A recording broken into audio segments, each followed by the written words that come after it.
جبریل امین نے فرمایا نئی بات بتا رہا ہوں، غور سے سنیں گے.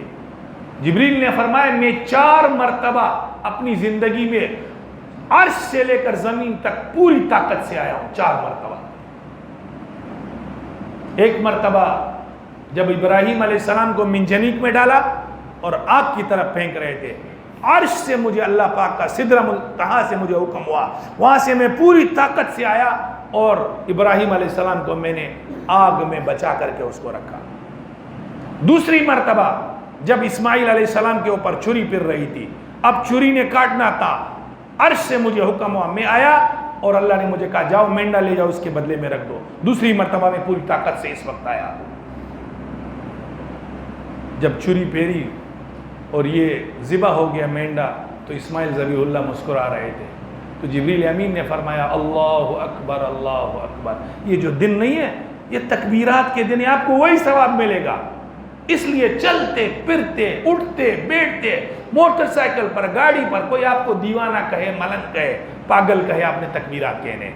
اللہ اکبر اللہ اکبر لا الہ الا اللہ واللہ اکبر اللہ اکبر وللہ الحمد. جب جبریل امین نے یہ کہا تو اسماعیل ذبیح اللہ نے فرمایا لا الہ الا اللہ واللہ اکبر. جب ابراہیم علیہ السلام نے دیکھا کہ بیٹا بچا ہوا ہے اور مینڈا ذبح ہے تو فرمایا وللہ الحمد، اللہ تیرے لیے حمد ہے.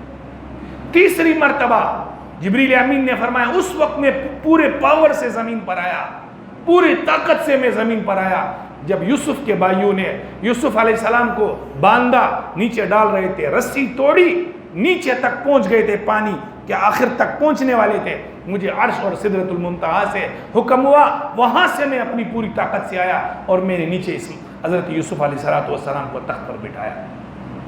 غور سے کریں گے. چوتھی مرتبہ میں پوری طاقت سے اس وقت زمین پر آیا جب جنگ احد میں رسول اللہ صلی اللہ علیہ وسلم کے دندان مبارک زخمی ہو گئے، آپ کا خون کا قطرہ زمین پر گرنے والا تھا.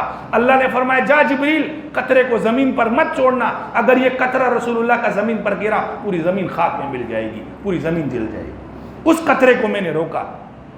تو یہ جو آج افضل ترین دن 10 ذی الحجہ کے یہ میرے اور آپ کو نصیب ہے. آج پہلا دن ہے، اس میں روزے بھی رکھیں، کوشش کریں کم از کم 9 ذی الحجہ کا تو ضرور رکھیں. پیر کا اس میں آ رہا ہے، جمعرات کا اس میں آ رہا ہے، جمعے کا اس میں آ رہا ہے. کم از کم یہ 3 روزے اپنے آپ کو، اپنے بچوں کو، اپنے گھر والوں کو ان کو کہیں کہ روزے رکھیں.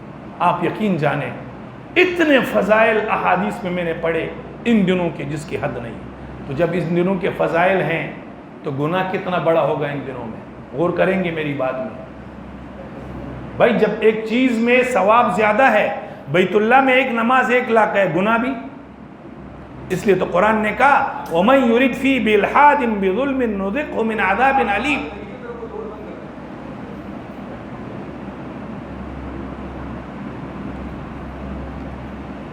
بہرحال خلاصہ یہ ہے، یہ جو دن ہے یہ 10 ذی الحجہ کے، یہ اللہ کے نزدیک بہت عزت اور احترام والا دن ہے.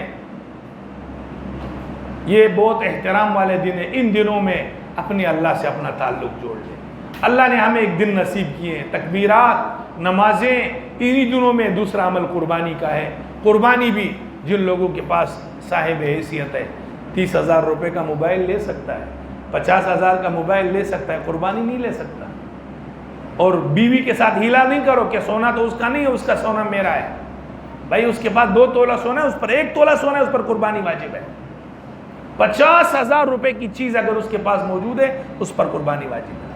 اس لیے قربانیاں بھی کریں اس میں، لیکن نام و نمود کے لیے اللہ کے واسطے نہ کرنا. یہ گلے میں پڑ جاتے ہیں نام و نمود والی قربانیاں. اللہ رب العزت ہمیں نیک صالح زندگی نصیب فرمائے، رسول اللہ کی سنتوں والی زندگی نصیب فرمائے.